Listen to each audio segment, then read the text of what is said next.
بسم اللہ الرحمن الرحیم۔ دوستو، آج ہم طالبان کے رہنما ملا عمر کی زندگی کے بارے میں جانیں گے۔ تو چلو سٹارٹ کرتے ہیں آج کی اپنی اس ولاگ کو۔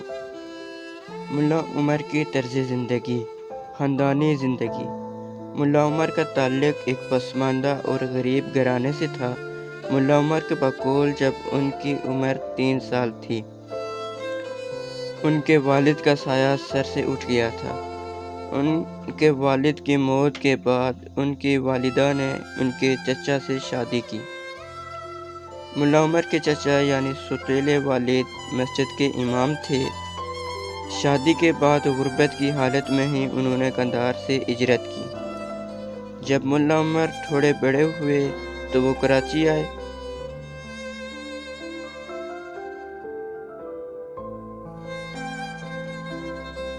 اور اکوڑا ہٹے خیبر پختونخوا کے دارالعلوم حقانیہ میں تعلیم حاصل کی۔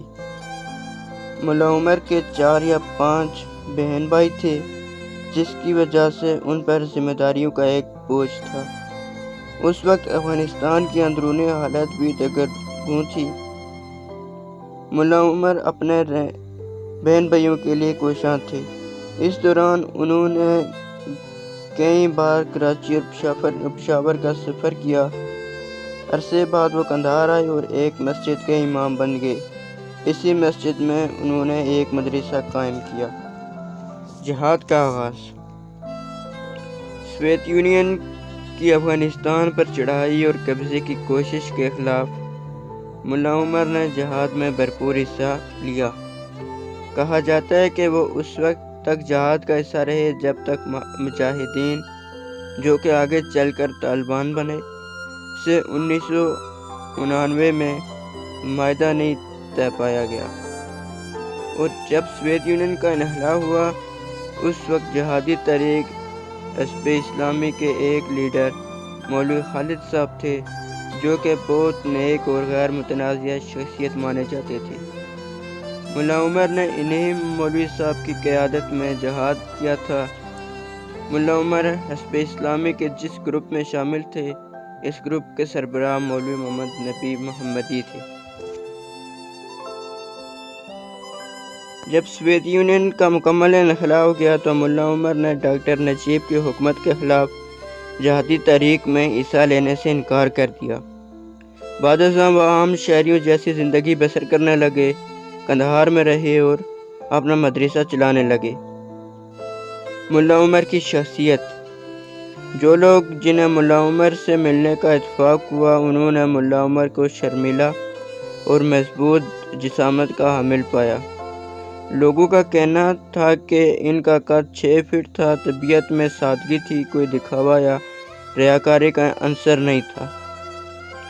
بات کم کرتے اور سنتے زیادہ تھے، تاہم جہاد کی وجہ سے طبیعت میں ایک درستگی موجود تھی اور بات کو سیدھی اور صاف کرنے والے تھے۔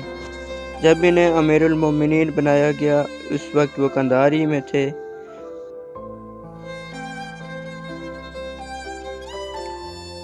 2 بار کابل کا دورہ کیا، جہاں انہوں نے بین الاقوامی لیڈران سے ملاقات کی۔ اس وقت کے پاکستانی سفیر قندھار کے قونصل جنرل ابرار صاحب نے اپنی کتاب میں لکھا ہے، ملا عمر بہت سادہ لیکن مضبوط اعصاب کے مالک مگر شرمیلے تھے۔ ان کا اسلام پر ایمان بہت مضبوط تھا۔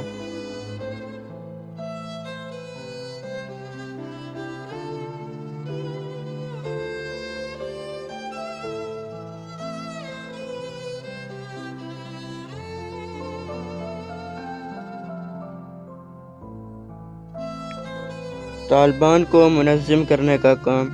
2001 میں جب امریکہ نے افغانستان پر چڑھائی کی، اس وقت وہ قندھار میں تھے۔ انہوں نے اپنے ساتھیوں کے ساتھ موٹر سائیکل پر وہاں سے کوچ کیا۔ چونکہ وہ تصویریں نہیں کھنچواتے تھے، اس لیے کوئی یقین سے نہیں کہہ سکتا کہ وہ اس دوران کہاں گئے۔ کچھ کہتے ہیں کہ وہ زابل چلے گئے تھے۔ 1 سال تک انہوں نے بہت ہی معمولی سی اور عام جگہوں پر رہائش اختیار کر رکھی۔ رپورٹوں کے مطابق انہوں نے کوئٹہ، کراچی کا بھی دورہ کیا، مگر 2002 میں انہوں نے تنہائی اختیار کی۔ 2003 اور 2004 میں انہوں نے طالبان کو نئے سرے سے منظم کیا۔ 2004، 6 اور 7 تک تو طالبان نے زیادہ زور نہیں پکڑا، لیکن بالآخر تحریک نے قدم جما لیے اور مقبولیت حاصل کرنے لگی۔ 2013 میں ملا عمر کی وفات ہوئی۔ کچھ کہتے ہیں کہ ان کی وفات ٹی بی کی وجہ سے ہوئی، جبکہ کچھ کہتے ہیں ان کے گردے فیل ہو چکے تھے۔